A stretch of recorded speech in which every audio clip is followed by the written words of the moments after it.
ఏ ఒక్క వ్యక్తికో ఏ ఒక్క వ్యవస్థకో కాదు.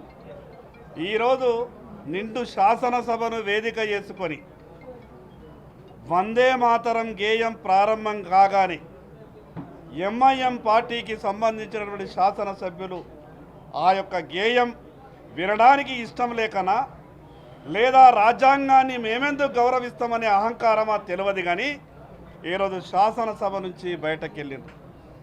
శాసనసభ స్పీకర్ గారికి, శాసనసభ కార్యదర్శికి గారికి, ఈ రాష్ట్ర డీజీపీ గారికి విజ్ఞప్తి చేస్తున్నాం. వెంటనే వారి మీద సుమోటోగా కేసులు బుక్ చేయాలి. రాజ్యాంగాన్ని అగౌరవపరిచిన వాళ్లకు, శాసనసభను అగౌరవపరిచిన వాళ్లకు ఈ యొక్క రాజ్యాంగంలో శిక్షలు ఖరారు చేయబడ్డాయి. కాబట్టి దాని ప్రకారం ఈరోజు వందే మాతర గేయాన్ని అవమానపరిచినటువంటి ఎంఐఎం శాసనసభ్యుల మీద తప్పకుండా చర్యలు తీసుకోవాలి. వాళ్ళకు అవసరం అనుకుంటే నియమ నిబంధనలు కూడా చెప్తాయి. వాళ్ళ ఎమ్మెల్యే పదవులను కూడా తొలగించాలని భారతీయ జనతా పార్టీ డిమాండ్ చేస్తున్నది.